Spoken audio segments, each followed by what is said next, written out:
Turnbow. Oh, and as we just heard, this is being recorded. So that way, if for some reason you want to reference the material we talk about, this will be posted on the orientation website and you can check out the recording, check out my gorgeous face as many times as you want to. So I'm going to get started. I'm going to share my screen real quick. So let's do this. Okay, and start the slideshow. So everyone, my name is Stephanie Lane. I'm the Director of Alumni Relations at Humboldt State, and I have been working on campus for 17 years. LinkedIn just told me that the other day.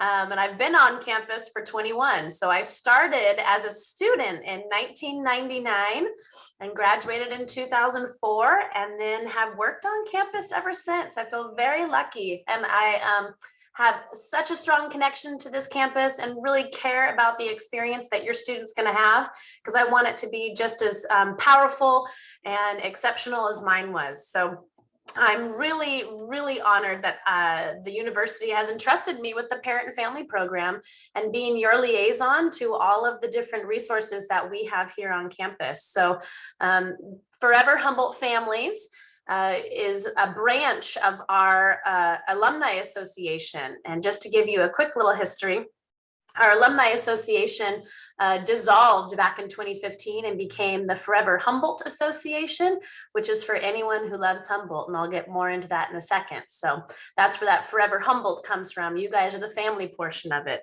But like you can see there on that very first slide, this presentation and the program that we have set up for you is all about helping you stay involved with your student and helping them have a great college experience.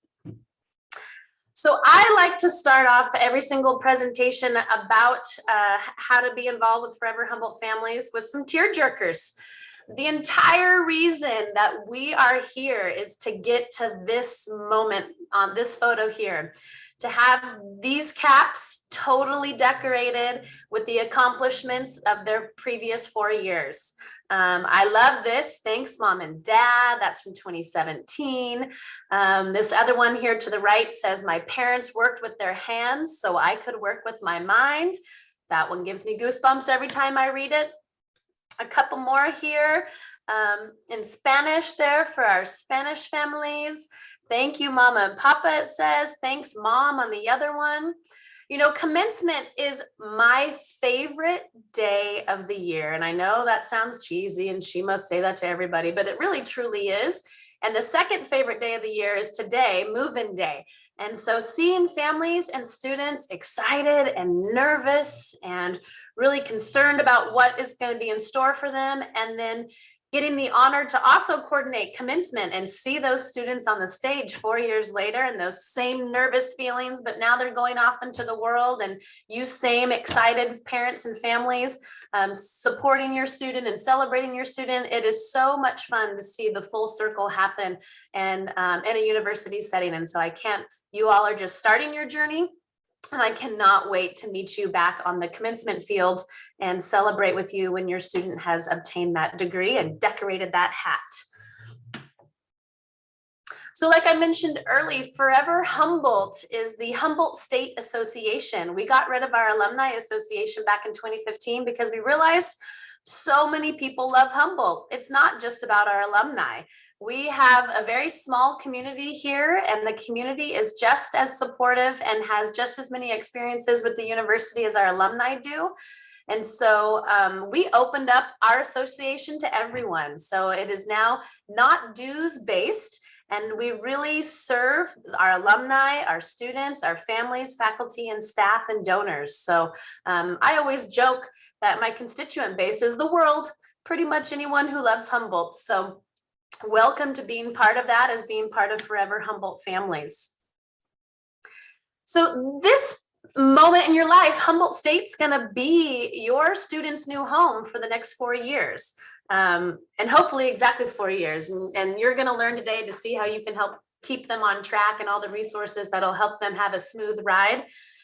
We know there's going to be bumps in the road, and our job is to be able to help facilitate you to the right office, to the right person, to be able to help get through those problem-solving moments.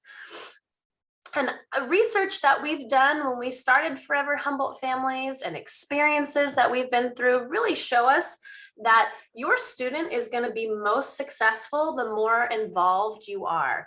Yes, they are adults now, and there are some things they're going to need to take care of on their own, but you knowing the tools and the resources to be able to point them in the right directions when things get tough is going to be really good. And so tonight, not only are you going to get connected with me, who I'll be your liaison for the rest of your 4 years, but you're also going to meet a whole slew of administrators who are really genuinely wanting to help your students succeed and get to that degree. So please, please, please know that today you are meeting lots of friends, and all of us want to help you stay involved. And so, like I mentioned, with Forever Humboldt Families, my job is to help connect you to the rest of campus. You can think of me as kind of your funnel. You can throw your question out to our email, family@humboldt.edu, and I'm the only person that answers that email, and I'm going to connect you with the right office or the right person, or make a phone call on your behalf to get you the answer that you need, and help make sure that you're connected to the right resources on campus. So, about Forever Humboldt Family, we have a website, family.humboldt.edu, and hopefully it might get a facelift here by the end of this semester if all goes as planned, but family.humboldt.edu. There's a lot of great testimonials on there from other families and their advice to you. There is a link to our family course, which we'll get into in a few minutes. There's a link to our family network. And there's links to all of our newsletters, which hopefully some of you came through Move In today and signed up for the parent raffle. And that'll automatically get you signed up for the parent and family newsletter that comes out every month. We get together every month and decide what is important right now for you to know. Those aren't pre-written, they're not canned. We think about you every month and make sure that we're giving you the information you need and not just putting a lot of fluff in there. So hopefully you'll find those valuable. And as always, please let me know if you don't, because we want to make sure that you're getting what you need. We also have, like I said, the Family Network. This is like a closed social media platform that allows you families to talk to each other. So sometimes you don't want to hear from Stephanie, or you want to talk to other family members who maybe live in the Bay Area where you're from, or from LA, or out of state, or you want to talk to other family members whose students are a student athlete and get their experience and tips and advice. So this family network, it has families in there who have been, whose students have long graduated, but they stay because they are friends of Humboldt and they want to help current parents get through any hurdles that they have. But that family network is all about you all being able to connect with each other. And sometimes a lot of people will use it to figure out ride shares. So they'll figure out, hey, I'm bringing my son or daughter home for winter break. Does anybody else need a ride for their student? I'll be going down to Sacramento. And so a lot of that kind of stuff happens on the network. So be sure to take advantage of that and connect with each other. Like I mentioned, we have the monthly newsletter. We also have a magazine, the Humboldt magazine, which will come out at least every 8 months. It used to be twice a year. We've kind of rotated it to every 8 months, but it'll give you excellent articles and updates on what's going on campus and different research opportunities. It's a really well-made magazine. It's one of the only magazines I actually read. So one thing that we have for you, which is unique from other schools, is we have an online course specifically designed for parents and families. This is called, I was really creative with the course, Forever Humboldt Families 101. And if you've ever been up here to Humboldt, which most of you hopefully have, 101 is the highway that we have right outside from the campus. But Forever Humboldt Families 101 is an online course. It's free and it's public. So you don't have to have an HSU username to access it. It's designed to be 9 weeks long. However, if you wanted to break all the rules, you could totally complete it in about an hour and a half. but there are 9 different sections. We'll go over it in a minute. And it's meant for you each week to dive into one of those sections and one of those topics, and be able to really know and learn the resources that are available on campus for that particular topic. So the first day of school is when we encourage families to start the Forever Humboldt Families 101 course. And on the website, family.humboldt.edu, there is a blue box with a button that says access the course. And we'll see that there in a minute. That's where you're going to click on the first day of school. So how fun is that? You get to start school the same day that your students start school, which is pretty fun. I've had some families tell me how they were going to take the course and they missed their students so much. This is a hard time, but having the course and being able to log in gave them something to do when they were missing their student and help them get through it. So who knows, maybe that'll help you as well. So the course is designed to follow a resource book that we have, and hopefully you can see it if I do this. It's called The Naked Roommate. I wish it was a different title, but the information inside is really good. It's available on easy to access book places like Amazon. And we have some copies if you're not able to afford it. We definitely want to make sure to get this in your hands. So please email me if you need the resource book and we can put it in the mail to you. But when we did our research for this course, we looked at 15 different books, and this by far was the most engaging and had the best information in there. It's a transition getting your student to college. So let's see. So like I mentioned, for the online course, this is a screenshot of what our Forever Humboldt Families website looks like, and you can reach it right off the homepage of Humboldt. But right there, you see that blue box and that little button that says access the course. That's going to be where you're going to be able to click on the first day of school and start the course. And like I mentioned, the course is public. So when you click on it, this should be what pops up. If for some reason you click on it and it's asking you for login information, most likely that computer you're on is a computer that your student has also signed into their My Humboldt at some point. And so your computer is thinking that it's your student and asking you to log in. So I found the best thing to do is to go to your internet browser and clear your cache or your cookies, whatever that trail is in the internet. And then it should not ask you to log in. So that's just a little tip that I've learned over the years. It should just be public and let you pop right into it. It's set up to be a go at your own pace course. So you're not going to get reminders from me. I actually can't see how many people are taking the course. I only know how many completed it by who submits the very final quiz. And so I'm going to go to the next screen real quick. This would be what's below you, what you just saw. There's 9 different sections. So each week you would click on one of these sections, starting with the Parent and Family Network as your week 1, then first semester transition, then getting involved and so on. That is going to dive into those particular topics each week. There's going to be a blurb, a chunk that I've written. There's going to be chunks of the book for you to read.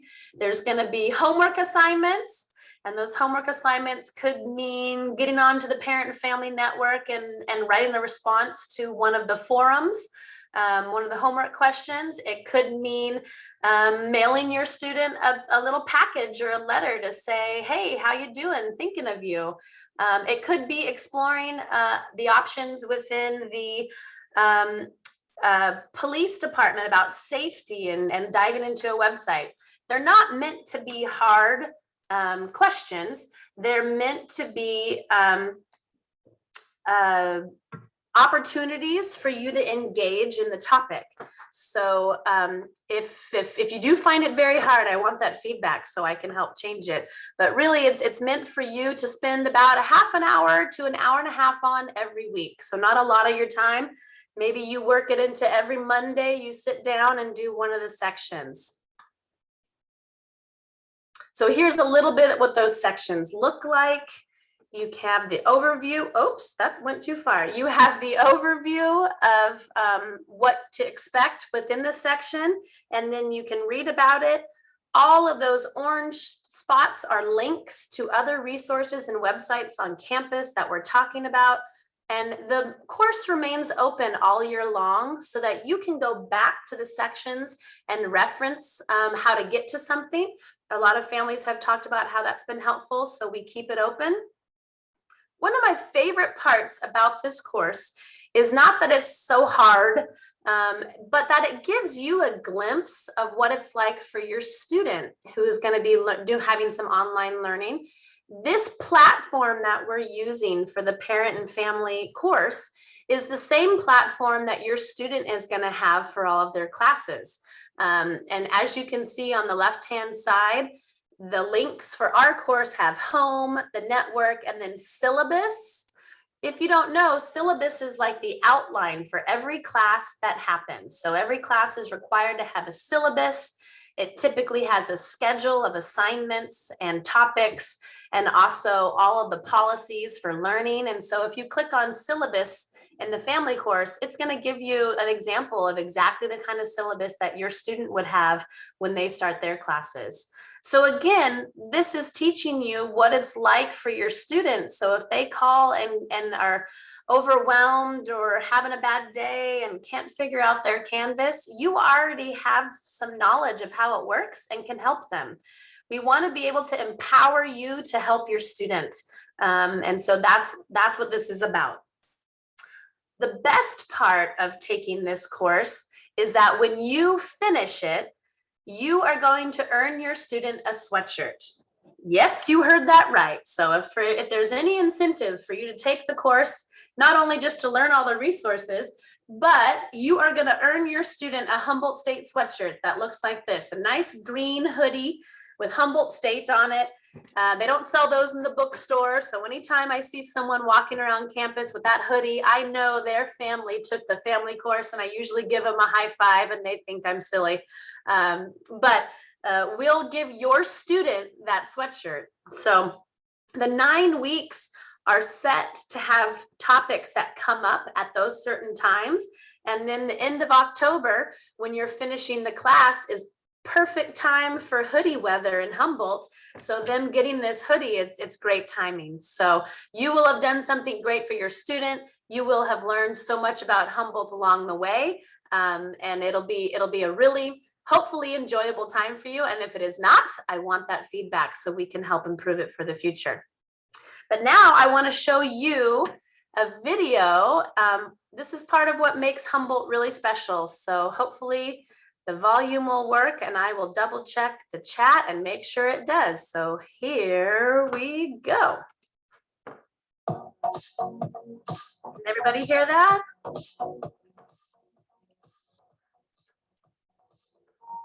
Humboldt is an amazing place with special people. It really, in so many ways, is about our amazing faculty who are dedicated to our students and the equally passionate staff who have committed themselves to this wonderful university. College is challenging. It is. It's part of what makes it valuable. And we know that earning a college degree will have a lasting impact on the lives of our students and their families. So my commitment is that we will do everything possible to ensure that students at Humboldt State University have a positive, meaningful educational experience. We have such a wide variety of students that come from so many different places that they bring some really great perspectives and diversity onto campus that adds to the richness of what HSU is. I like that our students are here to kind of explore who they are. The students that come here are absolutely coming to Humboldt State for a different experience. And I feel like our students here are a different kind of student than I see at some of the other institutions I've worked at before coming to Humboldt State.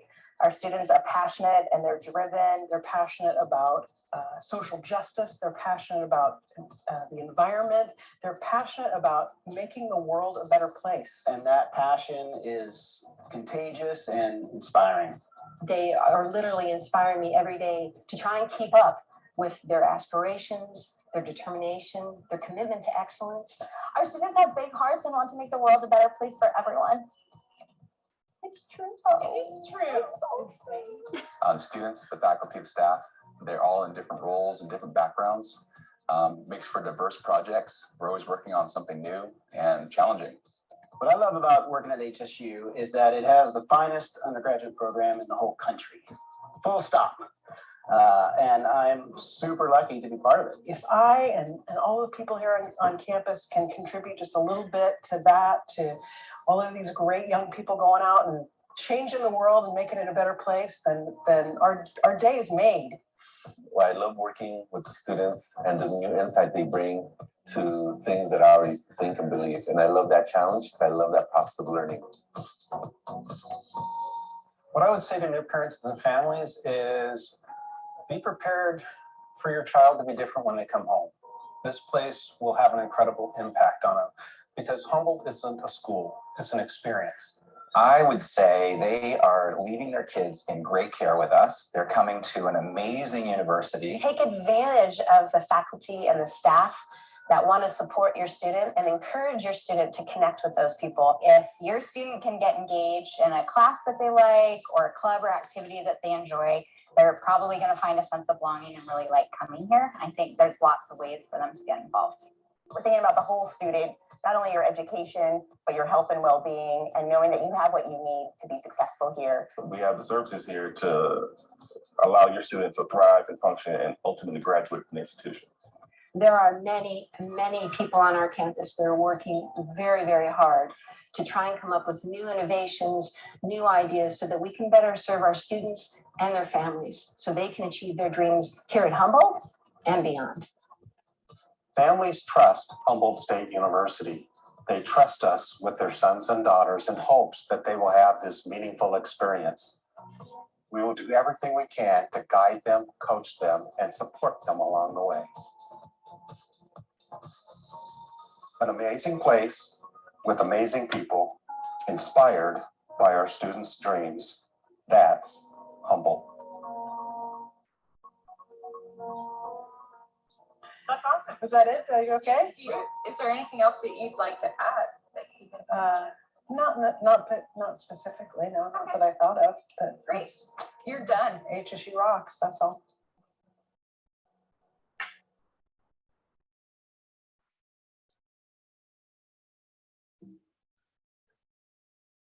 Awesome. That video never gets old for me. I just love it.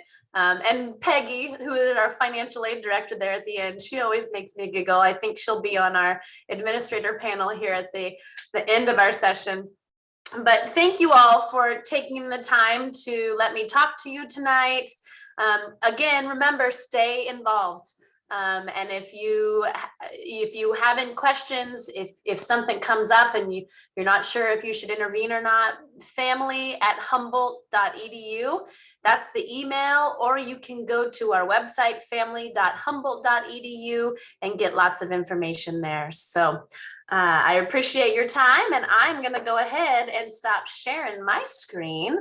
We maybe have a minute or two for a couple of questions that may have come up that are specific to Forever Humboldt families.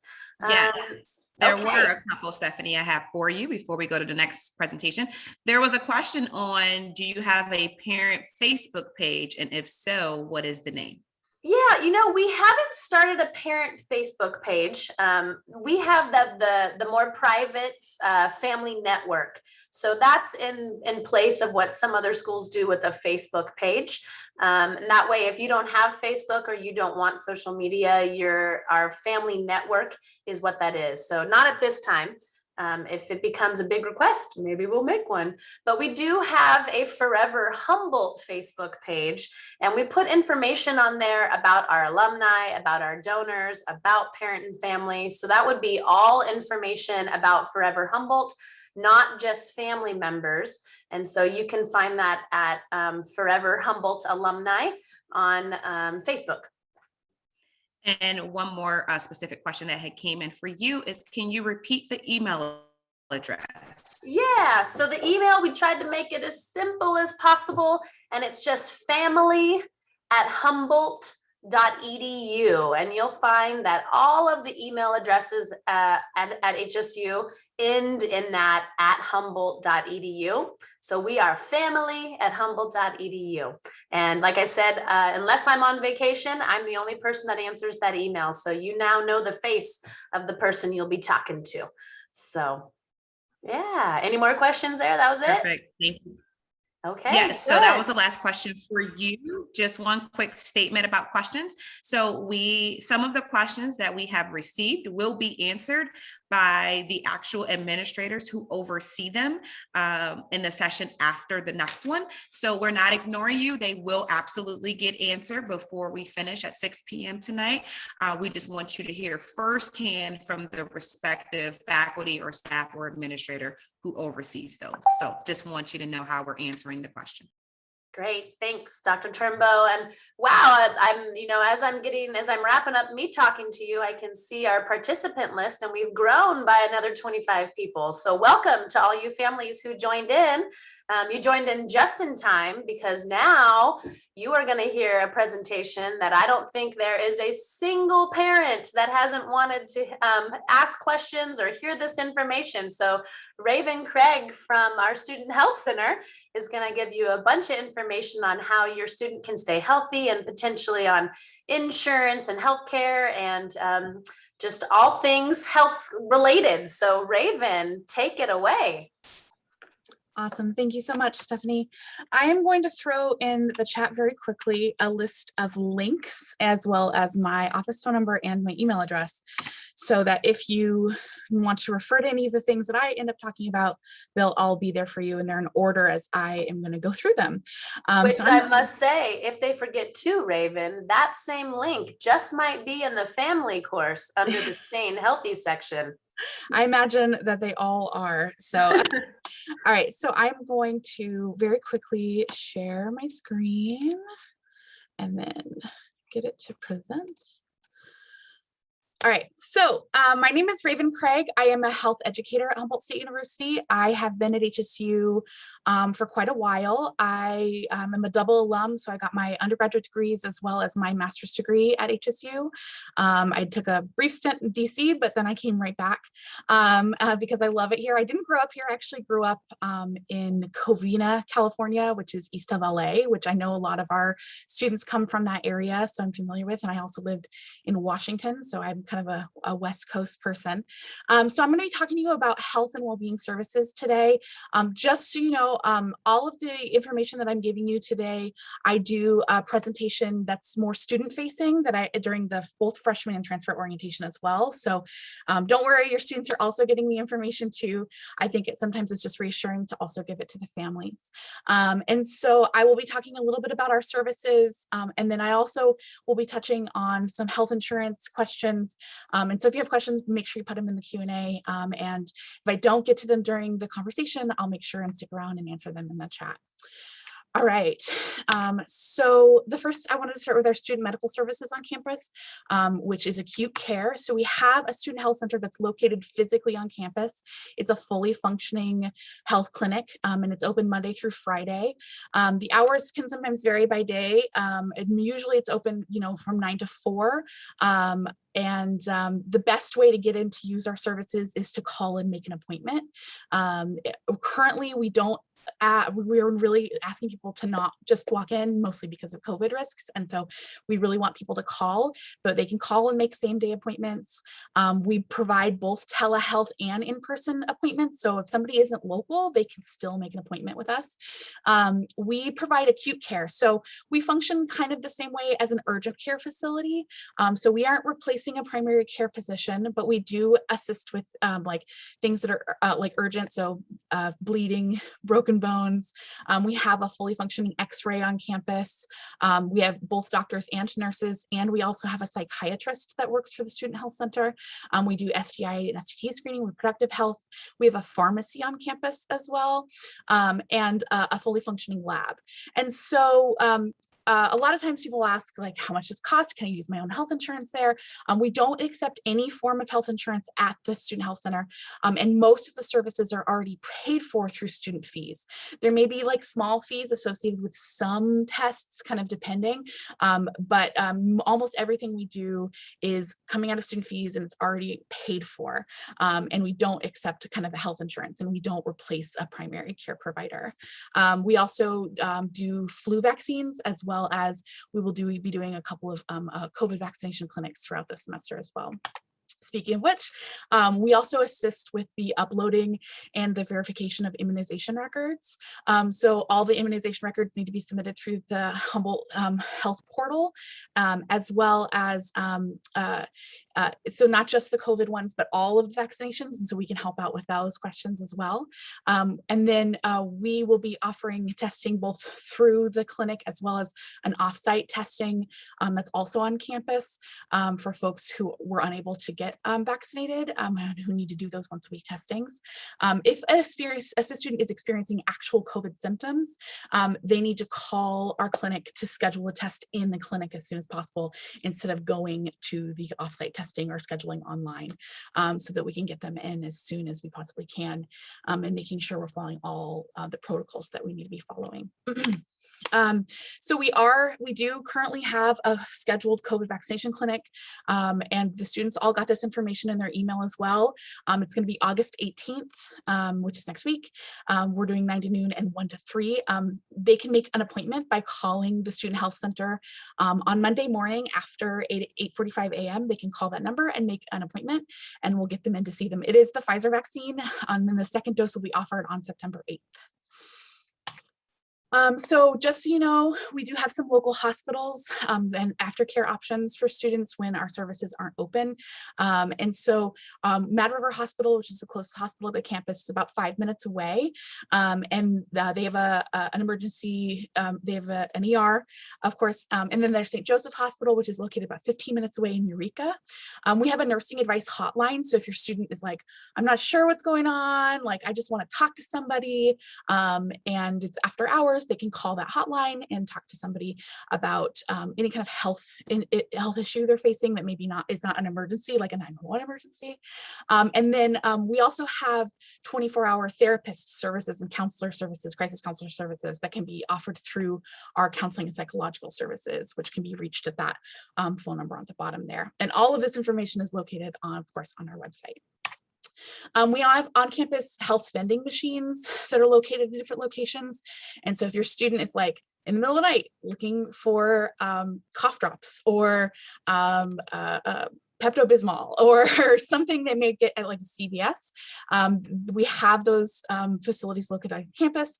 They're in the JGC, which is the Jolly Green Commons. They're located over by the College Creek Residence Halls, in our new Student Activities Center, as well as in Nelson Hall East. And you don't have to remember all those locations, but they are there, and you can remind your student that they can go to the website and find where they are and what hours they can get access to them. And they accept cash and card. And the prices are very inexpensive. We try to keep them very low. It's not a money-making opportunity. It's a way to get people items they need as quickly as possible.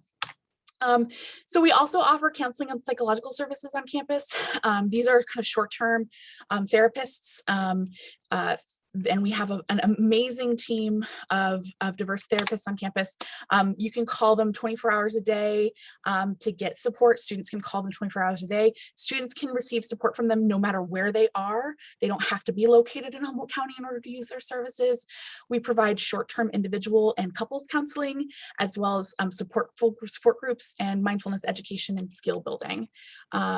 the types of support groups we offer. So we offer groups for like depression and grief, healthy relationships, sexual assault, survivors of sexualized violence. And then we also offer drop-in groups, which are groups where people don't have to be pre-screened to join them, for things like self-improvement and alcohol and other drug use, mindfulness. We have a really amazing meditation group. We started a group last year that was all kind of outdoors and in the forest, which was amazing because it was our first opportunity to do an in-person group since COVID had started, and it was incredibly successful. So if you know if your student is struggling, this is a really amazing resource that they can use, and I highly recommend it. For information on all our groups, of course, everything will be on the website as soon as they start. Usually they start the second or third week of classes, but CAPS will be open the first week of classes. So health education. So I am a health educator. It's my job to promote our services, but it's also my job to teach about prevention education, as well as do some kind of more social work type resources for our students, basic needs resources for our students. So we are a social justice identity-based program. We don't make people scared or feel guilty when they're talking about health issues. So we are a non-judgmental resource to talk about health issues.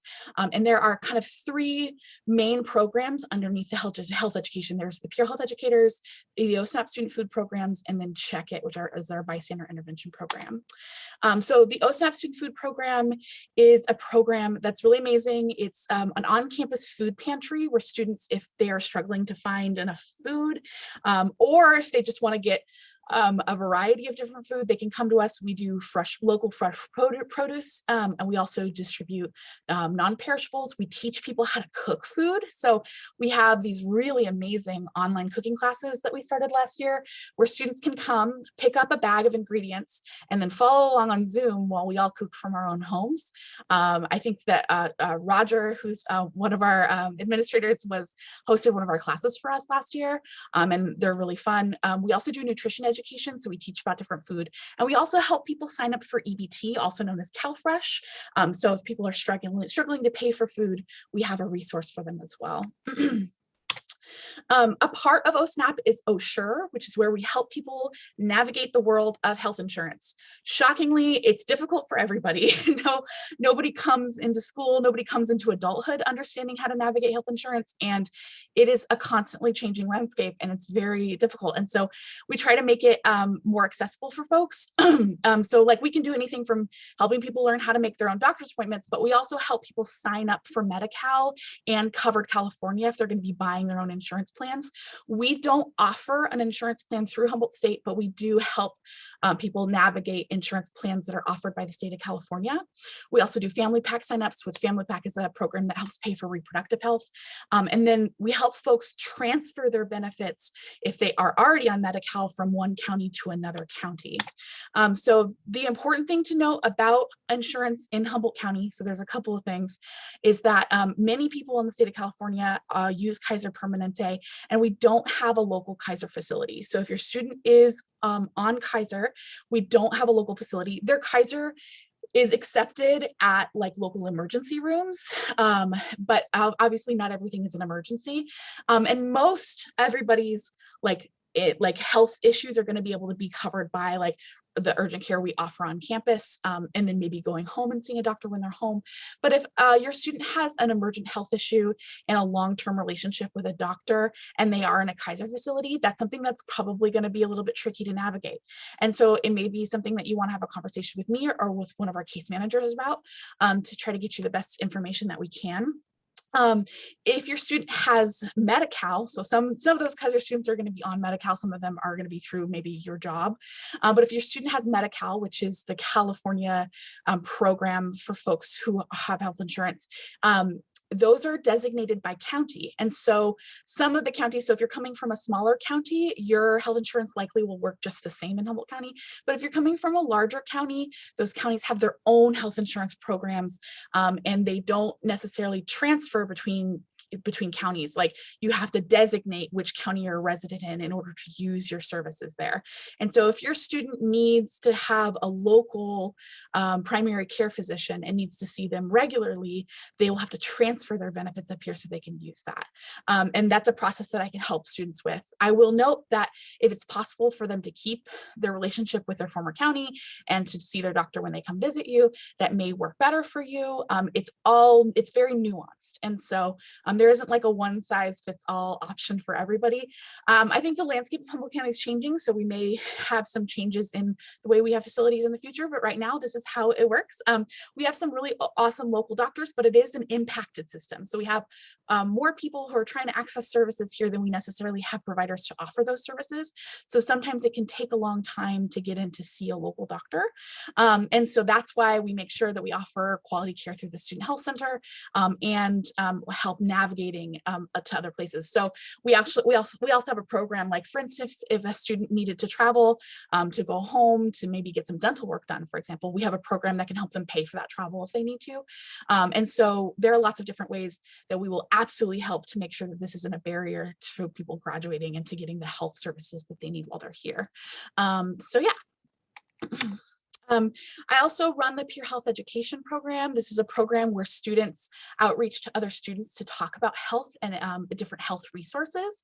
It's a really phenomenal program. We've been going for a couple of years, that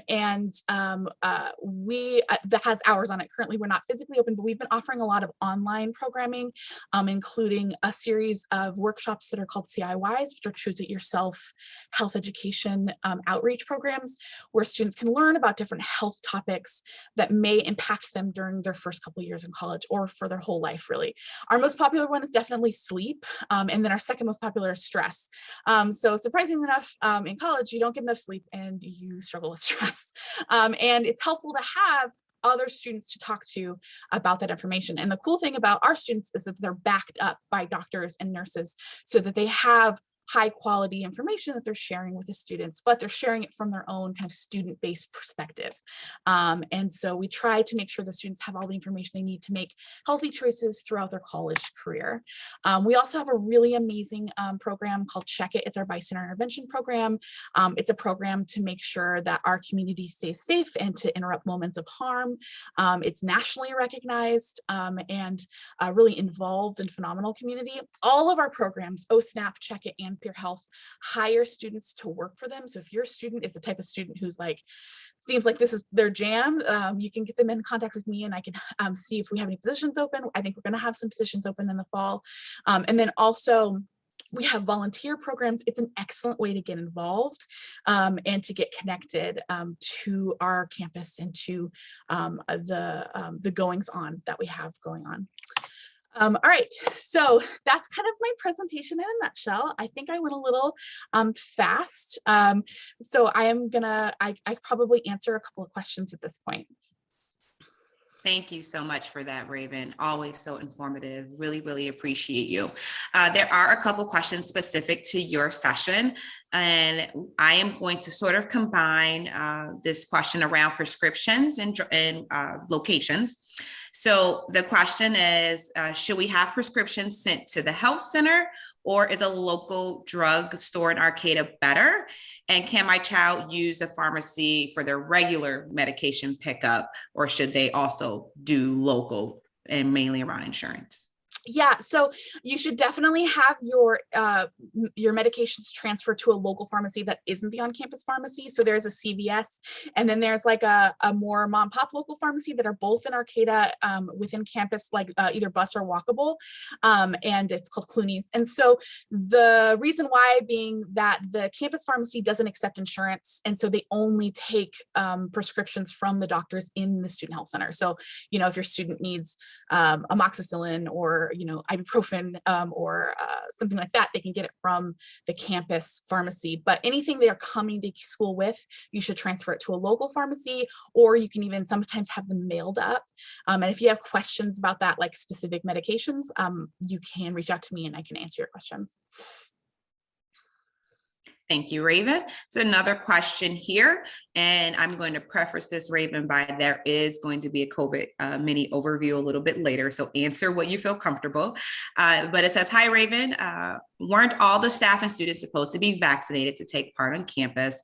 Does your COVID vaccination program imply that some people on campus are not currently vaccinated? Right. So I am going to defer some of that to our later session. I don't actually work on the policy side of COVID, more in the assisting into getting people the resources side. But I do know, I think that the date for being fully vaccinated is sometime in early September. And that's located on our website. I don't know that date off the top of my head. So I don't have all that information, but I'm sure you're going to be able to get it later. Thank you so much. And Raven, do you mind sharing the website again for people to find information related to many of the services that you have? Yeah, so the best first place to start is wellbeing at Humboldt.edu, wellbeing.humboldt.edu. That's going to link you to all of the resources that I talked about, because it has everything about the Student Health Center, counseling and psychological services, health education. It also has everything about immunizations and COVID on there as well. So that's the best place. It's wellbeing.humboldt.edu. Great. Thank you so much, Raven. So I am skimming through the chat, and it looks like those are all the questions specifically for some of the areas that you mentioned. I believe all the rest of these will be addressed in the session coming up momentarily. So are there any, I just want to give a slight pause for any of our attendees to put in the chat any final possible questions that Raven can answer. I know the presentation was immensely thorough, as always, such a great administrator on our campus. So we'll just give it one quick moment to see if anyone adds any more questions for Raven.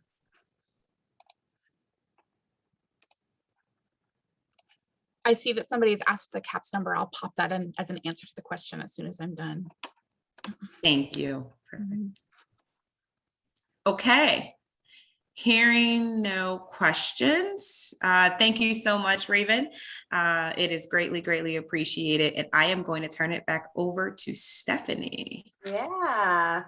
And as you can see, there's lots of extra faces that are starting to pop up on the screens, or names that are popping up on the screens. These are all of our experts who are logging in to be able to answer questions. Ebony, I think we're a couple minutes ahead of schedule, right? So yeah.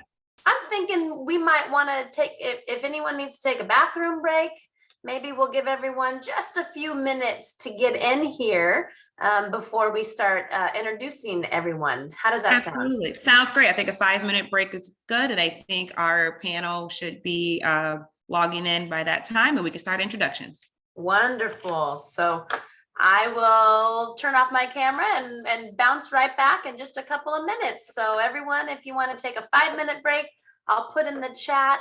That means we're coming back at 4:56 and getting things started.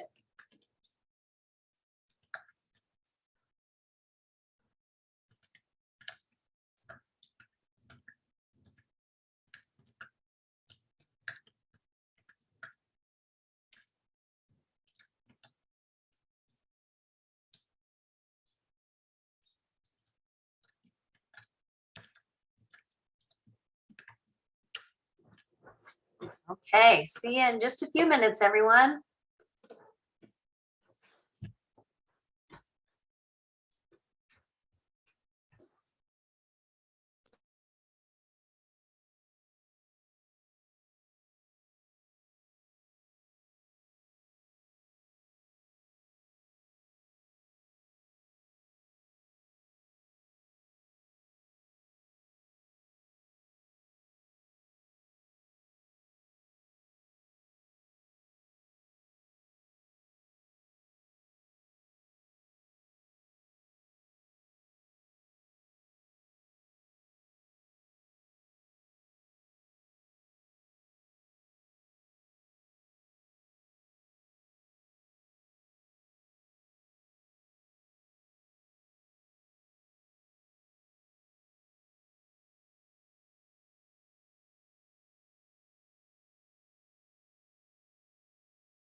Okay, just about 30 seconds or so before our time is up, and we'll get everyone on screen and start introducing you to folks. So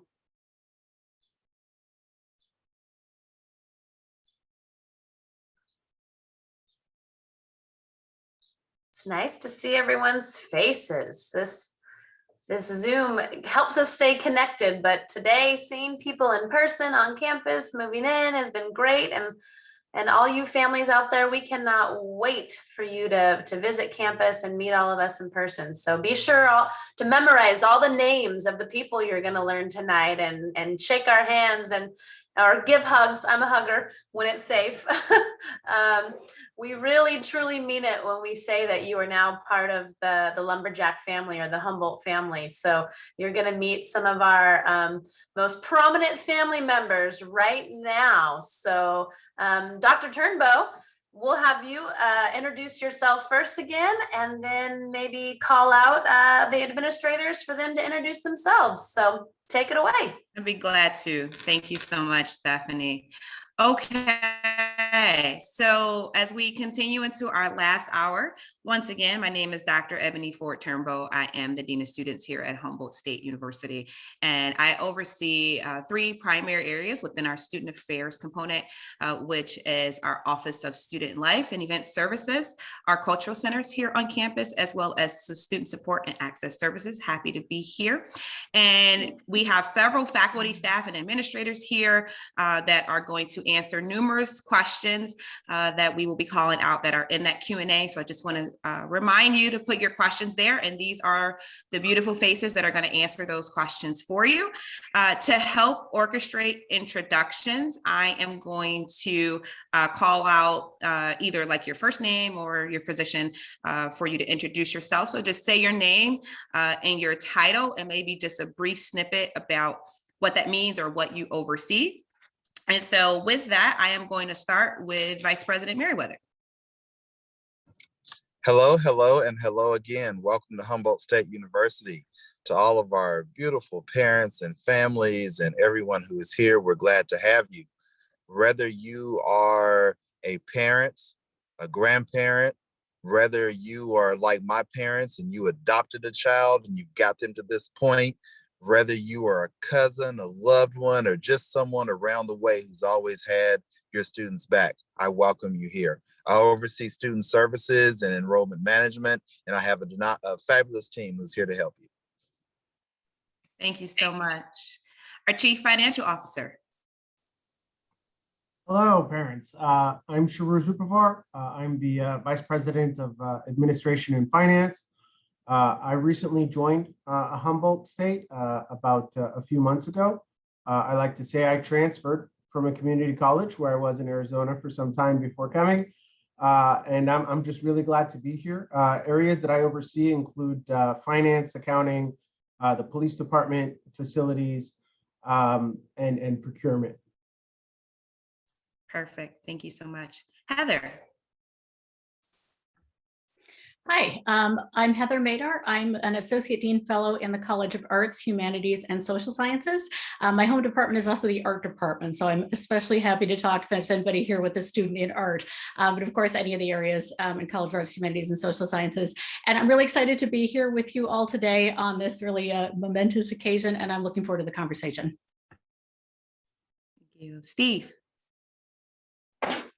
Hello, everybody. Steve Sanange. I'm the Associate Vice President for Student Success, and I oversee areas like housing and residence life, where y'all moved in today, bookstore, dining, off-campus student services, and the Children's Center. And I'm glad you had a great day. Good to see you tonight.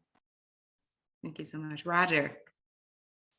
Hello, my name is Roger Wang. I'm the Associate Dean of Students. I oversee our Campus Assistance Response and Engagement team, our Student Disability Resource Center, our Testing Center, and our Veterans Enrollment Transition Services, also our Student Conduct System. So if you have any questions about that, feel free to ask. Thank you. Our Chief Diversity Officer. I think that may be me. Greetings, everyone, parents, friends, visitors, cousins, as VP Merriweather said. I'm Ella V. Ndura. I'm the Associate Vice President for Diversity, Equity, and Inclusion and Campus Diversity Officer. So you heard the main name, the main word, that's diversity. So my responsibility is to support Humboldt State University's efforts to create a learning and living environment that's safe, welcoming, both in the classroom and outside the classroom, so that your students will achieve their dreams here at Humboldt State University. Welcome. Thank you very much. Peter. Hi, everybody. I'm Peter Martinez. I'm the Director of Admissions here at Humboldt State University. I also handle enrollment management communications and am also the Executive Director of Project Rebound. It's exciting to see everyone here today, especially because I'm able to see this come full circle from the admissions lens, from the time that it started to the time that we got you here and to this point with all of our partners that are around the room. And so we're super excited, so glad to see all the families, and it was wonderful to start connecting with some of the families as they started arriving throughout the week. And so excited to see what questions you may have for me and also the others, and we'll see what we can do to answer all of those for you. Thanks again. Alan. Good evening, everyone. Alan Ford. I work in Title IX and DHR, that's discrimination, harassment, and retaliation. You'll soon find there's no shortage of acronyms on campus, but DHR stands for discrimination, harassment, and retaliation. Title IX more so in regards to gender discrimination. So when issues happen regarding gender discrimination, I'm typically the one to take lead on it. It is been a year and 2 days since I've been on campus or working with Humboldt State University. Happy to be here. Thank you. Dan. Hi, I'm Dan Savalov. I'm the Executive Director of the Educational Opportunity Program, which includes TRIO Student Support Services and our TRIO Outreach programs. Our programs provide support, advising, and guidance for low-income and first-generation students. We, at this point, have completed our application process for EOP. But if you believe that your son or daughter could benefit from our program and hasn't yet completed that EOP application, we still have a few weeks where they can do so. So if they've started the application, encourage them to complete. If they don't meet that deadline, but you believe that they could benefit from our program, our TRIO program can admit students later into the semester. So I'll throw my contact information and you can check our website and see if our services align with your students' needs. I also want to just share that I'm also the chair for the liaison group that serves and supports our undocumented students on campus. I'll also throw in our Dreamers Student Resources website. And if you have any questions about that, please feel free to ask during the question and answer period. One of the things that we do also support is free access to immigration legal resources. So we have a team of legal representatives that can meet and work with your student and with their family. So if you would prefer to private message me with questions, feel free to do that through the chat as well. And I'll throw those links into the chat. Thank you. Dean Riggs.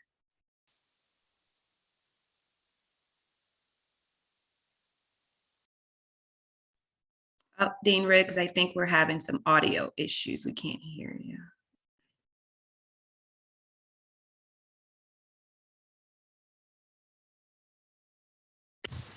How's that? Is that better? Oh, perfect. Yes. All right. Yep. You know, when you plug into a new system, it's always entertaining, isn't it? So anyhow, good afternoon. I'm Eric Riggs. I'm the Dean of the College of Natural Resources and Sciences. And like many of your students, I am also new to Humboldt State University. I have been serving in this capacity since mid-July, so I am very much still learning, but I am honored to be part of this and part of this college. We have 12 departments and about 15 degree programs and run a large swath of courses a number of your students will be taking advantage of. We also have place-based learning communities for freshman students that knit together a lot of very contextual learning, field-based learning, and community-based learning for our incoming students at HSU. And I look forward to working with your students and helping guide them to our many research centers, including possibly opportunities offshore on our research vessels or in energy or in the forests. So there's lots of opportunity and it's great to be here. So welcome, and I look forward to answering any questions that I can. Perfect. Thank you so much. Chief Morgan.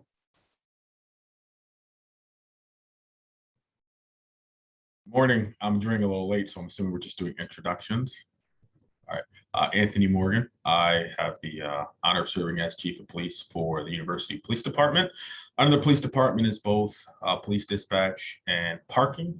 I've been serving in this role since February of this year, and looking forward to being a part of the process today. Thank you so much. Jen. Hi, everybody. I'm Dr. Jen Sanford, and I welcome you to the Humboldt family. Really glad to have you here today. And I've been on campus, I think, somewhere around 23 years now, and it's a great place to be, so you've chosen wisely. I oversee the health and well-being services, so that includes medical, psychological, and health education, and look forward to our discussion today. Perfect. Thank you so much. Dana. Good afternoon, everyone, and welcome to Humboldt State University. I'm Dana Deason, and I'm the Associate Director for the Academic and Career Advising Center.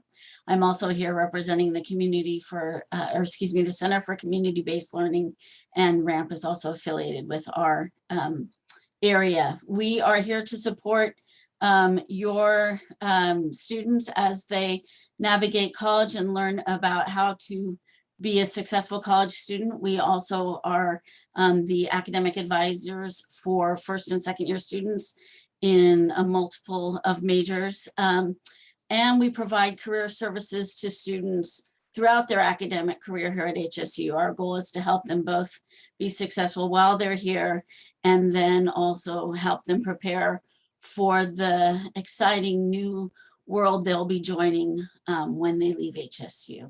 And so I'm happy to answer any questions you have about how to help your student find a job or navigate college. Thank you. Thank you, Dana. Morgan. Hi there, thanks for having me. My name is Morgan McBroom. I work in the financial aid office. I'm the student coordinator for the office, so I help oversee all of our outreach and our forward-facing services. I'm also a financial aid counselor, so I help process financial aid applications, as well as answer those tricky questions that come up with financing college. So it's my honor to be working at HSU for the last 4 years. I've been working in financial aid since 2008. There's always changes going on, so it's my honor to represent the office here tonight and answer your questions about the financial aid process. We're so happy to have you, Morgan. Thank you. Clint. Hi, everyone. I'm Clint Revick. I'm the University Registrar. I have an amazing staff in the Office of the Registrar who will assist your student from basically the moment they get here to the moment they graduate. So from processing high school transcripts and transfer transcripts through forms and policies and registration and classes, our goal is to get your student to that diploma at the end. So we are going to see your student at least once or twice throughout their time here. And we are here to make the bureaucracy easier. So make sure that your student just contacts us if we can be of any help in regards to any of those records or registration related things. And it's great to be here. Thank you so much, Clint. And Raven. Hi, everyone. I'm Raven Palomera. I'm the coordinator for the place-based learning communities. That's the learning communities for all of the students incoming in the College of Natural Resources and Sciences. So any freshman who's declared a major in any of those STEM fields is automatically placed in one of our 5 place-based learning communities. That includes Among Giants, Klamath Connection, Representing Realities, Rising Tides, and Stars to Rocks. Thank you, Raven. And I want to make sure I did not forget any of our faculty, staff, or administrators who are here with us. I believe I got everyone to introduce themselves. Scanning my screen. I think so. Thank you so much. Okay, so I am going to ask several questions from the chat. I will combine questions that are related. Some of them are fairly straightforward on who should answer. And so I'll call out, like, Steve is going to be first. I'll give him the heads up. And then for some of the other questions that several administrators can answer, I will preface with that as well. So the first set of questions is around dining. The question is, what are the hours? When is dining open? And where can students access them? So the dining is open pretty much 7:30 in the morning until, depending on where you want to go, 10 or 11 at night. We actually have a new app as well. It's a Boost mobile app. You probably can't see it on the thing, and it allows you to go into any of our dining locations. So download the Boost mobile app for dining through the App Store, and you can order ahead. So if you want to order a hamburger, fries, and a milkshake from Bigfoot Burgers at 4:30 to pick it up at 4:45, you can put it on your phone and do it. The cupboard is also available for grocery items, and you can pre-order those and pick up your groceries to go. So it's all on your mobile device. So if you go to Humboldt Dining, and I'll put the link in the chat, you can see what also the menus are every day. So breakfast usually is about 7:30, starts in the morning. And you're open Bigfoot Burgers until some nights 11 o'clock at night. Thank you, Steve. This next question is around study options, quiet study options for students on campus this fall. So anyone who feels they're equipped to answer can chime in here. And the question is, given the distance learning, what options are available on campus for students to have a quiet study area, especially if they have a roommate?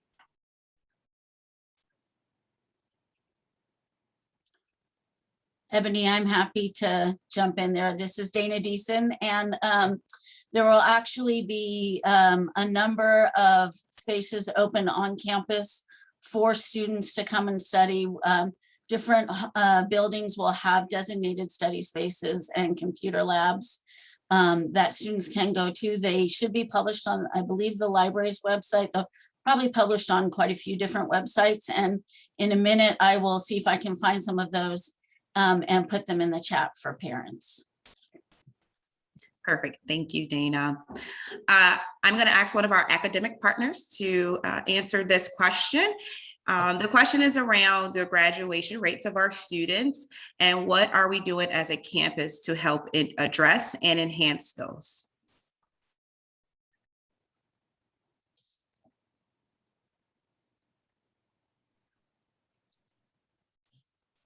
Jason, you want to do that one or should I do that one? I'll be happy to jump in as well. Oh, I see. I was trying to go with an academic dean first, and then let me follow up. Everybody was like hot potato on that one. Dr. Riggs, you want to take that one? Then I'll follow you. Sure. Okay. The exact statistics, vary by college, but I mean the 5-year, 6-year graduation rates are improving, but not where we want. I think the whole question I think was actually you probably can have numbers at hand more handily than I do, but I think what we have been doing is instituting more programs like the programs that Raven helps manage, the place-based learning communities. And we're actively working, especially as we're anticipating a designation as a polytechnic institution, to take a campus-wide look at how we help students form strong, mutually supportive cohorts, help align their activities with curricula and with hands-on learning activities, high-impact learning activities, and then advising in faculty connections and then coherent connections through curricula all the way through internships and employment. So I mean, we are in the midst of building more of this.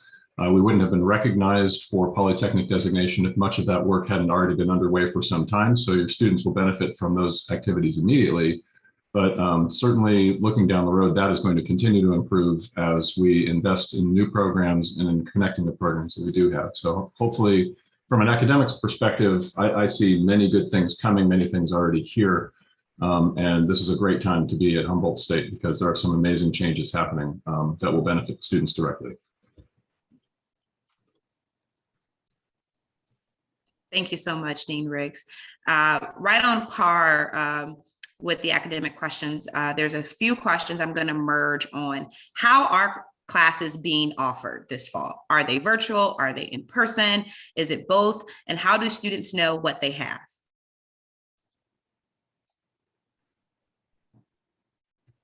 We just did some of our scheduling exercises, so I can jump in with that as well. It varies by college and by program. We are currently running about 60-40 online to on ground this semester. The current catalog, the provost has asked us to stay the course and leave the modalities as they're published. So your students should be, as soon as they start to register for courses, they should be able to see exactly what the modality will be. The university is going to reevaluate this on a periodic basis. If we need to return to some more distanced mode, we will. But for the moment, we are going to move ahead with a number of on-person classes that includes field trips and includes lab activities. So the modalities that they see, the style of class, if it's listed as lab and in person, then that will stick. Masking will be required. The students and faculty are both, looking at very high vaccination rates at this point, and indeed have to attest or require that. So we're looking to build as safe an environment as we can. And maintain as much of the personal contact as is feasible moving forward. So from the academic side, that's what it looks like at the moment.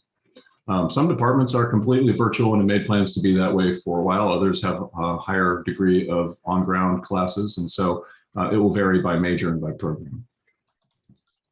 If I can add to that, in terms of some of the support services, our cultural centers, other spaces on campus that are designed for co-curricular support, will also have a mix of on-ground, in-person, and virtual events, virtual activities, and that sort of thing. So like some of the residential in housing and residence life, some of the study sessions and some of those things that are put together also will have a mix of in-person and on-ground. And I'm sure we have other folks who are doing some of the learning communities that can probably give some great answers too. That actually follows up into the next question. That's a perfect segue. Thank you, VP Merriweather. I'm going to ask Raven to answer this question. What will be happening as far as programs like Among Giants in the week before classes start and after classes begin? Will any activities or field trips be non-virtual? Sure. So all of our learning communities, again, Among Giants, Klamath Connection, Representing Realities, Rising Tides, and Stars to Rocks, all of those students are going to participate in summer immersion after the close of freshman orientation. So that's summer immersion from Wednesday, Thursday, and Friday of this upcoming week. And just to address that, so there are currently no plans either this upcoming week or for the fall semester to have any in-person events for any of the PBLCs. We had hoped to be able to do something. And I think depending on how things go in the semester, we've always loved getting our faculty chances to engage with students in the dorms and on campus. But right now there are no plans for any in-person events for any of those learning communities. Thank you, Raven. I am going to ask for this next question for Roger or Clint to answer. And the question is, are there ways that we can monitor or view how our kids are doing and or their progress in school? Roger, is that you or me? Either one. Well, the first thing we do is we encourage you to, before you depart from your student, is to have an honest conversation about what your expectation is and sort of how often you expect that check-in. Once a student enrolls at the university, their academic record is theirs and theirs alone to share. So there isn't a way for parents to say, just jump in and take a look at what grades a student is earning or how they're doing on a test or how they're doing throughout the semester. So again, we encourage folks to make sure that those expectations are clear before you go. There are ways that a student can share certain bits of information. We have what is called an authorization to release in their student center. And they can go in and, depending on whether it's a financial aid consideration or cashiers or registrar, they can select certain things to be shared. with a third party. Essentially, they set it up and you agree on a PIN. And then if there's a phone call, we can share certain bits. Again, not everything is shareable, and we don't share grades ever over the phone. So I hope that kind of answers part of the question. Roger, did you want to add anything to that? Nope, you covered it. Thank you both. You bet. Perfect. Thanks, Clint. Before I ask this next question, I'm going to ask Jen to do an overview. There's several questions on COVID protocols and how students should get tested and where do they go and how often and who has to. Before I ask Dr. Sanford to answer that question, there was a question on how do students get this information we're talking about tonight. The students' orientation starts Monday morning. So for our freshman students, their orientation is this Monday and this Tuesday from 10 a.m. to 3 p.m. And our transfer student orientation is Wednesday and Thursday, 10 a.m. to 3 p.m. They will get reminders of a lot of this information because they should have already anyway completed their orientation virtual course that also has the same information. So that is how various topics that we've discussed tonight have been addressed with our students.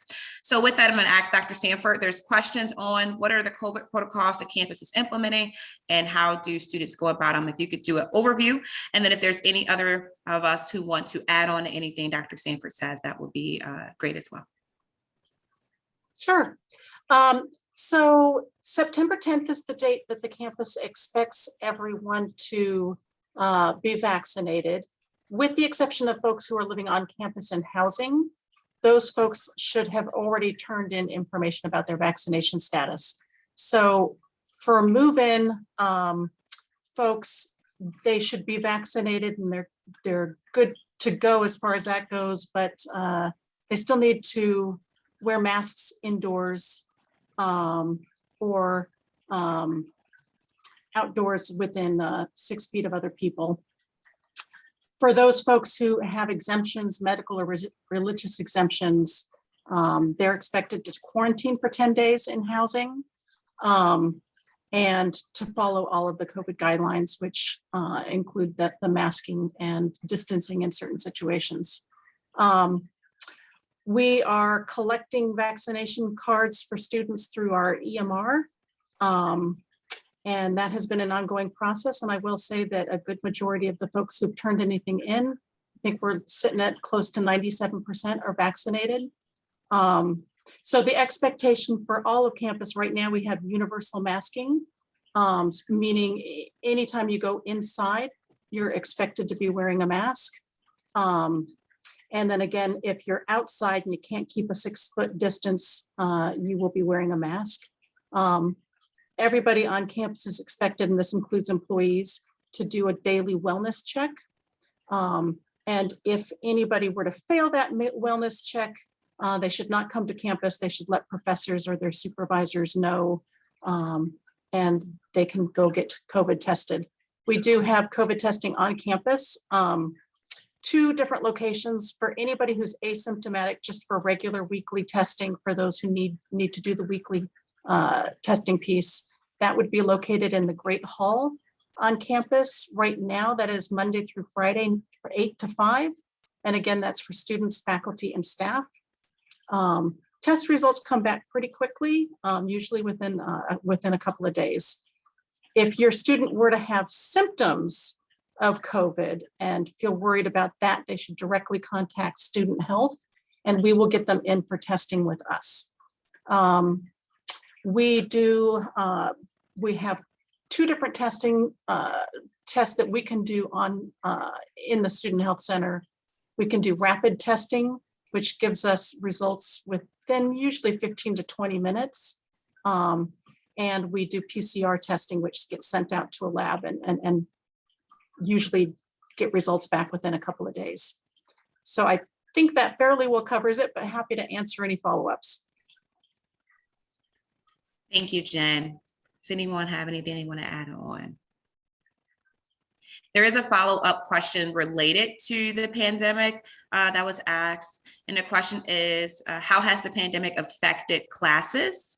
Are there any students who are doing only online classes like my son? Does anyone want to answer that question? As of Friday, about 1,700 students are doing only online. About 3,400 students have at least one course that has an in-person component. That was as of Friday morning. Thank you, Clint. This is why you're a great registrar. There are several questions in the chat on shipping packages, on how do I ship, where do I ship, and what's the process for shipping?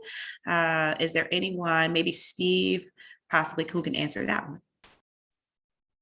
So when they check in, there's an address that's their address on campus, and just have them shipped, have the belongings shipped there. It goes to our mailroom, and we put a little slip in their mailbox saying you have a package, and they can go and check it out. Packages are scanned in, logged, and then scanned out just for extra security. So just have them sent to their campus address. Easy enough. Thank you so much, Steve. I am going to ask Morgan. Morgan, there are questions in the chat around one, after you answer this question, a few people want your email address, so we can put that to everyone in the chat. But this question is, can you help explain and tell us where we can get more information on how to pay for classes? Not just but literally where to go to pay, and can parents pay directly? Great question. Thank you. Yes, I will definitely put my contact information in the chat, both my email and my phone number. So feel free to reach out to me with your individual questions as needed. But online on our website, there is the ability to make a direct payment. So you can either do an e-check, which is a direct electronic payment, or you can pay with a credit or debit card. And parents are welcome to make that payment as well. Or you can send a check to the school. You can send it to the cashier's office with your student's name and ID number in the memo line, and that will go towards their fees as well. So if you are navigating the website, when you're on humboldt.edu, in the upper right-hand corner, there's a box that says Quick Links, and it has a drop-down menu. You'll scroll all the way to the very bottom of that drop-down menu, and you'll see Student Financial Services. And that is the website where you can find more information about how to make a payment and also how to create a payment plan. If you are looking to pay for housing charges specifically, you do have to pay that to the housing cashier's office. I'm sure that Steve could tell you more about that, but we do help students navigate those websites, and parents navigate those websites as needed in my office as well. Perfect. Thank you, Morgan. I am going to ask Roger to answer this question, and it is on our veteran service here on campus. Is there a person who can speak to students who are veterans? Yeah, so we have Cliff Lamastis, who is our Veterans Enrollment Transition Services Coordinator. He is a former vet, or he is a vet, and also used to work for the VA, so he's very familiar with those. We also have a team of work studies. I'll put their contact information in the chat. But the easiest one is just vets@humboldt.edu. We also have several transition services if your student is a vet and wants to kind of make sure that they're feeling welcome here at HSU, that there's a lot of programs through that office, and I'll put that website in the chat as well. Thank you, Roger. And as we continue to field questions that come through, I am going to ask our Chief of Police if he could give an overview of what we are doing in regards to keeping our students safe on campus this fall, and how our UPD will be operating this fall. Thank you. Certainly this fall, part of some of the things we're doing in this one too, especially getting to know freshmen, we're reinstituting Adopt the Hall. So we're going to be doing some more Q&A sessions directly at the residence halls on a monthly basis to talk to students about issues that are concerning them, share with them some of the challenges and things that are facing the campus community from both the safety and crime perspective.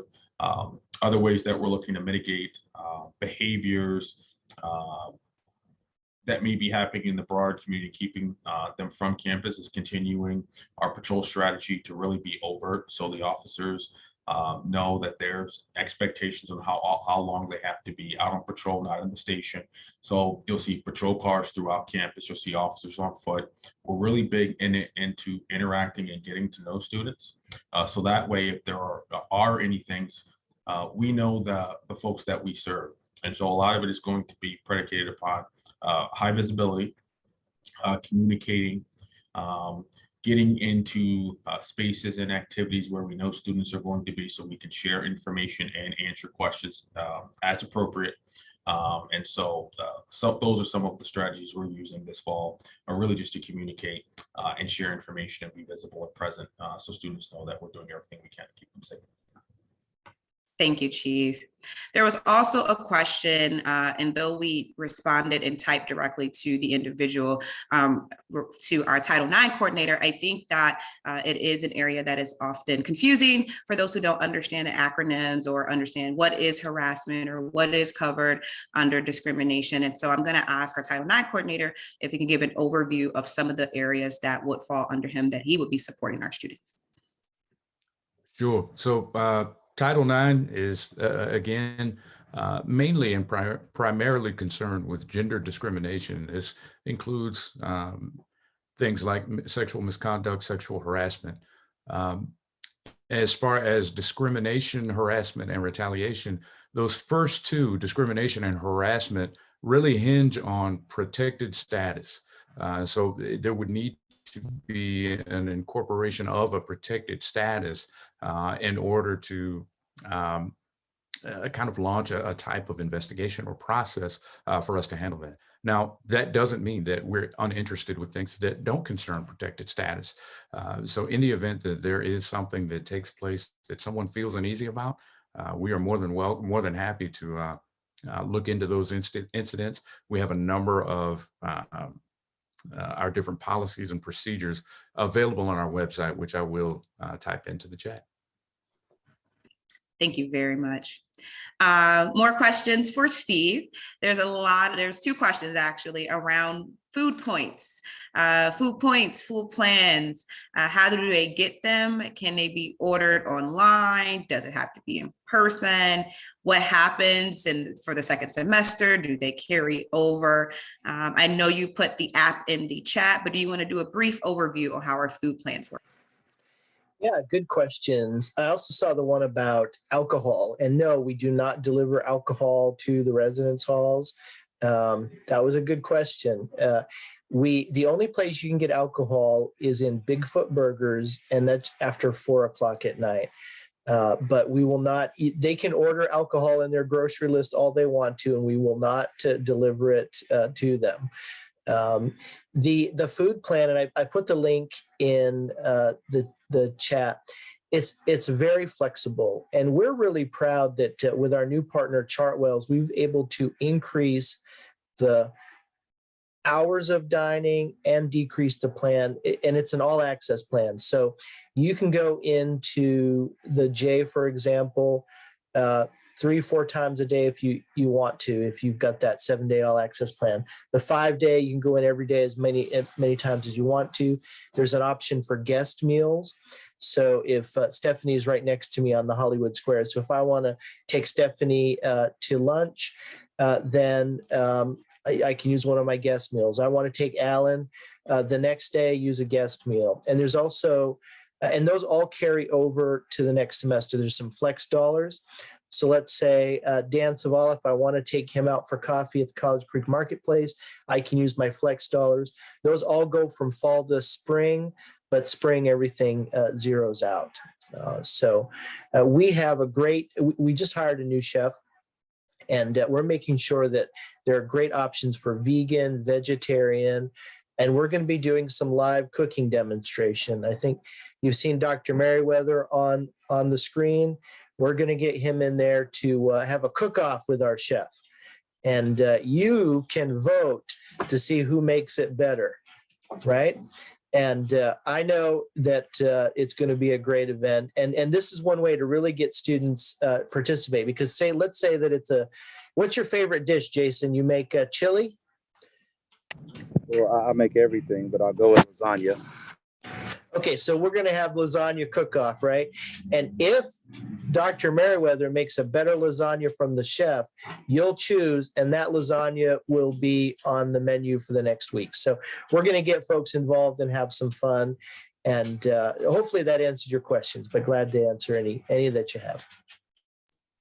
Thank you. I am going to combine a few questions, and then I'm going to ask our Chief Financial Officer if there's any information that he would want to share thereafter that he feels would be good for parents, families, and guests to know. But there are questions around, will there be access transportation for students to go off campus for groceries? Is there a student club fair? Someone said they saw the sign, the Student Activity Center was open, but it was taped up. And so I will gladly combine those and answer them for you. So all of those fall under our Office of Student Life and our Student Activity Center. And the Student Activity Center opens on Monday. It was taped up today because our facilities management team has been working overtime to make sure that all of the new transformations that we have done in that space will be prepped and ready to go for your student come Monday morning. So no worries, they will have access.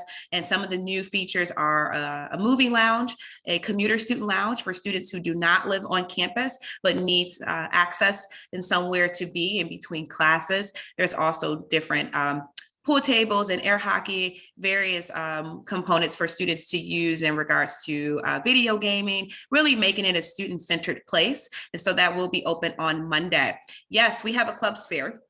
The clubs fair will be virtual now that we have, for the first 8 weeks of school, we are not able to have any large events due to the Delta variant. However, we are going to host that fair in September virtually, and we will in October later on have an in-person version. And so just direct your students to our events page through our Office of Student Life, and they can find the exact information on when the club fair is. Same with the transportation. So we are going to be hosting shuttles from campus on the weekends to Eureka, and students will be able to go grocery shopping, get haircuts, any of their needs that they have. Those hours will also be promoted through our Office of Student Life website and on our events page. And so for any service like that, they can connect with our Office of Student Life or check out our events page, and they will, and all that is free. There's no charge to the student for any of those services. So with that, I'll turn it over to Sharuz. And is there anything you want to share with our parents and families today? Absolutely. There's two quick things I just want to share with everybody. One of them being there's that common issue that happens when the students go into the dorms or move away to college for the first time. They forget to call home. And if that happens, not only is housing and our police department here to help, so that if you get concerned, you haven't heard from them in a while, please do feel free to reach out, and we can send someone to a dorm room and knock. But obviously exhaust all efforts first before turning to that. And the other end is making payments is I know daunting, and I know that sometimes things come up. Please don't hesitate to reach out to the Student Financial Services Office. They are here to help you and your students succeed. And the last thing we want is someone to be worried about a late payment and causing undue stress. So please do feel free to reach out to us at any time, and we're always happy to help. Thank you. I am going to ask Dr. Endura, are there any areas in the diversity, equity, and inclusion world that your office will be focusing on that you want to share with our families? Absolutely. Thank you for the question. As I said before, our most important responsibility for my team and myself in the Office of Diversity, Equity, and Inclusion is to support all campus community members to create a safe and welcoming community where students and their families and faculty and staff feel welcome and supported, because that's the kind of environment that's essential for your students to be able to succeed when they feel like they are actually home, away from home. So we are focusing intentionally on working with faculty because we recognize that diversity is an amazing thing, but when we are not really open and accepting, who knows, because of the exposure that we have not had, sometimes there could be some issues arising in the classroom. So we are working intentionally to provide professional development for all faculty to increase their understanding of diversity so that they can communicate in a healthy manner when students ask certain questions pertaining to cultural identity and cultural background. We are hosting events on cross-cultural conversations that will increase and enhance the capacities for all of us to communicate across difference, because that's where we usually get in trouble. We want to know things and we ask questions the wrong way because we don't know any better. We are all good people, but we are a work in progress. So that's the work we are focusing on. And we have already started, by the way. This week, that's ending today, all police, the entire UPD, University Police Department, engaged in a 3-hour diversity training. Thank you, Chief Morgan. Next week, it's the Department of Social Works. And the following week, I think it's the softball team and then the English department. We are here to support your students so that they can bring their whole self to Humboldt State University. More to come. Thank you. Thank you. Very thorough. Appreciate that. This question is about laundry. How do we add money to help them afford laundry services? So laundry is accessed through the magnetic stripe in the back of their ID card. We call that the C card. And you can go online and add, or you can go to the housing cashier and add money to that. Thanks, Steve. There's a question that came in that asks, what action will be done when a professor targets students due to their gender and ethnicity? Elavi, I'm going to jump in here again. What a timely question, because Vice President Meriwether and Dean Ebony Ford Turnbull have already, started to really elevate that question so that we can all work together as one seamless team to address any experiences that may make your students feel uncomfortable in the classroom. So we will be, I think, VP Meriwether, is it next week when we are meeting to discuss and really with clarity communicate the steps so that the students know who to go talk to and what kind of actions will be taken in order to make sure they all have positive experiences in the classroom. We are also exploring possibilities to bring restorative practices to Humboldt State University, which not only addresses difficult experiences your students may have in the classroom and outside the classroom, but also help us build and heal our communities. We are in the business of building bridges and healing relationships because we are one community. So that's what we are working on in partnership with all of these people that you see on the screen here. Please let me know if you have more questions. Thank you. Thank you. Okay, I am skimming through. Looks like one came in. Are there stoves, refrigerators, pots, pans, etc., for students to use in their housing buildings? Yeah, we have cooking equipment to be checked out at the information desk at the bottom of the JGC rec room. So we do have those items available. There are also some for sale in the College Creek Marketplace. But if you just want to borrow them for short periods of time, we have that option for you. Thank you. And there's a question here that maybe one of our academic partners can answer. Is asking, where will I be able to access my online classes when school starts, and how do they differentiate which ones are online and which ones are in person?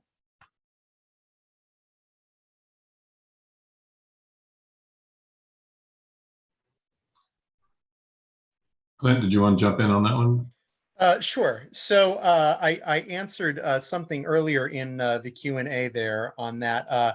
If you go to the registrar's homepage and click the link for class schedule, on that very first page, we have how to decipher your student center. So essentially, because we have so many modalities right now, it really depends on what your student center is showing you, but it's a step-by-step that says if your schedule shows this, that means this class meets synchronously online. If your schedule shows this, then that means that it is in person. And so that's, I think, the best resource for ensuring that that is understood. Dean Riggs, I don't know if you have another resource there or. No, I think that's good. I mean, suffice to say, we're doing everything from, I mean, you know this. I mean, synchronous online, asynchronous online, high flex, hybrids, in person. Exactly.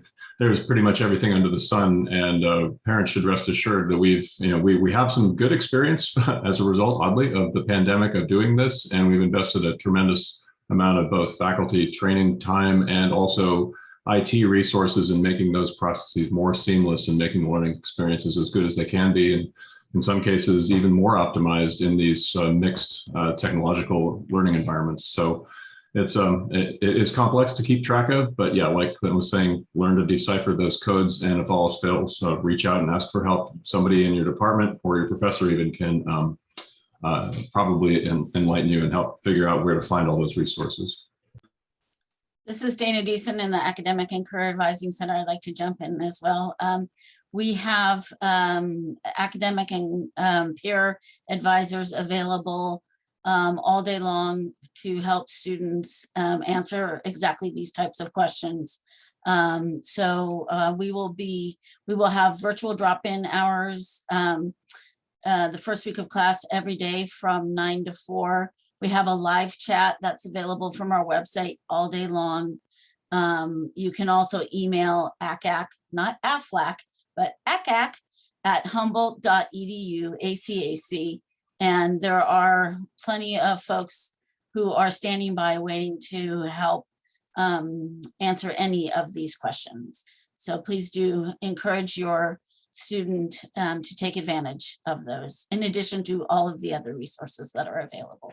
And there are many on campus for students. If I could just jump in as well, I think there was another piece to that question that I don't think has been addressed yet, which is how do you access the online classes? All the online classes are through Canvas, which your student can access by going to My Humboldt, and there's an icon right up at the top of My Humboldt. They can click on that and that will take them into Canvas, and that's the online course distribution system for the online classes.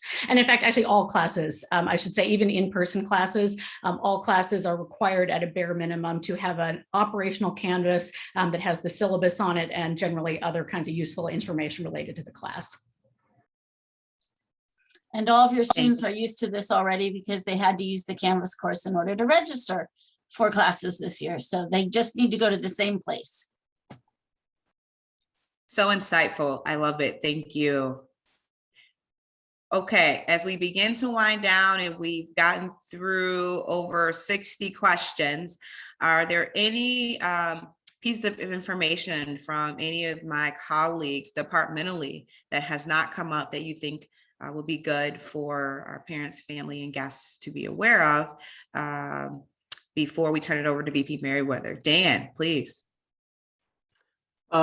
Each of us represent a whole myriad of folks who provide support directly to students. So what we find most often is that there is the support available, but the student doesn't always deliver to where that help can be provided.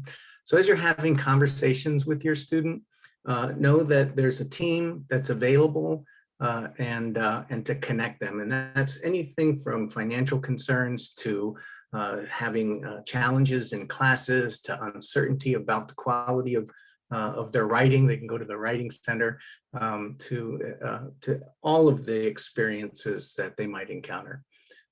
We can help get them connected. Thank you. We will go Roger and then Dana.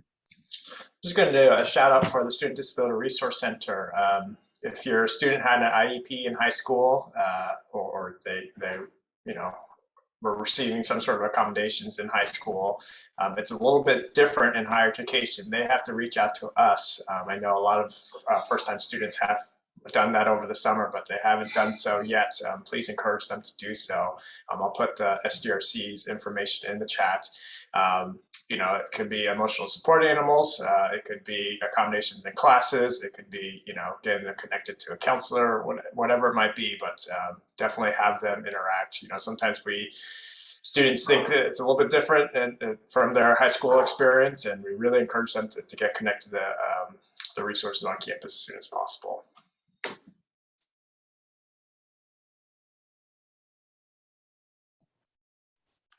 I just wanted to do a quick shameless plug. There will be a part-time job fair, a virtual part-time job fair happening on September 8th from 11 to 3. And at that job fair, we will have local employers coming who are looking to hire students. They love HSU students and they are happy to hire them. We also are having a few workshops in preparation for that in the next couple of weeks on resume writing, and also recognizing that there are students who will be staying home in the fall semester. We're also looking to offer assistance in how to find a part-time job locally wherever your student is living currently. So we do hope you'll check those out. And they're all available on the Academic and Career Advising website. Thank you so much. Stephanie. I'll just pop in here real quick. I took down a lot of notes, so I know all the answers to all the questions that were asked, and I remember everybody's name and all the emails that were put in the chat, but I don't expect you to. So please, please, please, please remember, I'm your funnel to get back out to all of these people throughout the year. So if a question comes up and you can't remember who was the office I was supposed to reach out to, or who was the nice person who answered that question for me, just shoot an email at family@humboldt.edu and we can get you connected back up to all of these folks and get you more of that information that you might need for the different resources. So just wanted to make sure you remember. And last but not least, before we turn it over to our Vice President, Peter. Yes, hi everybody again. And I wanted to just kind of mention that there are some communications tools that will continue to be promoted to our students as they're here. Our HumBot is our chat bot that answers a lot of our questions. So sometimes there's a quick question, they can text the chat bot and HumBot will respond back with some answers. A lot of it is around all of our departments so they can get you quick answers. We'll also be using text messaging as well. So our students, as we're talking, will get messages throughout the time of the year and continue to get communicated with. So, and also I would also push that they also continue to check their Humboldt State email continuously, as a lot of communications go through that channel. And we want to remind everyone that, most of the information is there when we send it out through every channel that we can. So definitely there would be resources, and we'll continue to robust our communication systems as we move forward here at HSU. Thank you so much. Thank you so much to all of our faculty, staff, and administrators who are here this evening. I truly appreciate our continuous collaboration to make sure our students and our parents, our families are put first. If there are still questions, we have about 6 minutes left. Go ahead and put them in the chat and we will type a response for the remainder of the few minutes we are together. Right now, I am going to turn it over to our Vice President of Enrollment Management, and he is going to close us out for the evening. So with that, Dr. Merriweather, the floor is yours. All right. Thank you so much to Dr. Turnbow for being such an esteemed moderator, and to all the members of the Humboldt State University team who are here. We're here because we care about you. You should see, I am hopeful, in the background, a couple of slides that I want to share as I close this out. So you see those three faces. I hope all the parents see those three faces there. Those three faces are my oldest three children. That is Jason the second to the left. In the middle, that's Micah with all those teeth. And then on the right, that's Jasmine. And my wife and I, those are our three oldest children. And when I think of my three oldest children, I see those faces, I see those smiles, I see all the youth and the babies and the little ones that were just so cute. Now, if we'll go to the next slide, I want you to see who they are now. Not who I think of, but who they are. Now you see little LJ is big LJ, who plays football at Langston University in Oklahoma, a historically Black college. You see Micah, who is at Indiana University and runs track, a D1 athlete. LJ majors in sports and business administration. And Micah is going into law school. He's actually going to finish undergrad in 3 years. And then Jasmine, our oldest daughter, is at the University of Kentucky. And she majors in French and art, and actually spent her senior year abroad in France. So for the parents in the space, I share this so you can understand where I am as your student's vice president. I'm in the exact same position you are. My wife and I, my family, have done college visits with all of these children, from Harvard to Florida, to some colleges in California, to colleges in Rhode Island and Connecticut, and all over the South, and they made their choices. And all of those choices are very far away from us here in California. And even though I look at those little young faces and think of them as my children, I know who they are now. They're still my children, a little older. They can ask for Cash App. They know how to ask for things slightly differently now. But also, they're my children who are away at college, who are succeeding, that I'm very proud of. I share these images with you so you know, like you, we've done the visits. We've made the college choices as parents and as a family with our kids. And like you, we have high expectations. I'm not just the vice president who's here to collect your tuition, or the vice president who's here to do something if the student has a problem. I'm the vice president who understands you as parents, because I have sat in virtual sessions with my daughter, who's for the first time experiencing on-ground college, and with my older sons who have experienced college as students and then in the virtual world, and now trying to experience it as on-ground students again. And I want you to take comfort in that, because when I see your students, I think of the demands and the expectations I have from my own students away at their colleges. As we organize student programs, as we organize student support services on our campus, from the classroom to the co-curricular experience in the Student Activity Center, in housing, in community service programs, and everything beyond, I, like you, want the best for your students because I want the best for mine. Now, if we'll go to the next slide, I'll share with you a little bit about me and why this degree is so important. You see all my family, and you see our youngest two children, Julian and Jordan, who we don't have out of the house yet. And there's my extremely intelligent and beautiful wife next to us in the pictures. And we've got two more to get out of the house. And I love my little tax credits. I mean, my children. And I'm really excited to see what's waiting on them.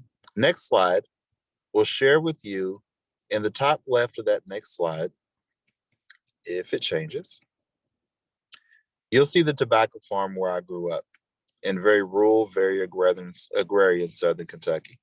You'll see me clinging to my dad there. My father dropped out of high school. In the bottom left, you see the last picture I took with my mother and father. and my mother and father were with me when I finished my master's degree in Tennessee. My mother went to college, but dropped out after a semester. And when I went to college, I took all their hopes and dreams with me from that little tobacco farm in Todd County, Kentucky. And from that farm in the bottom right, you see one of the books that I've written, and you see me talking on CNN. I don't share that with you to brag, nor do I share it with you to tell you about what I've done. I share it with you to tell you and acknowledge the shoulders that I stood upon. I went to college carrying the dreams of my parents to finish what they started. I went to college to be the person in my family who could finish a college degree.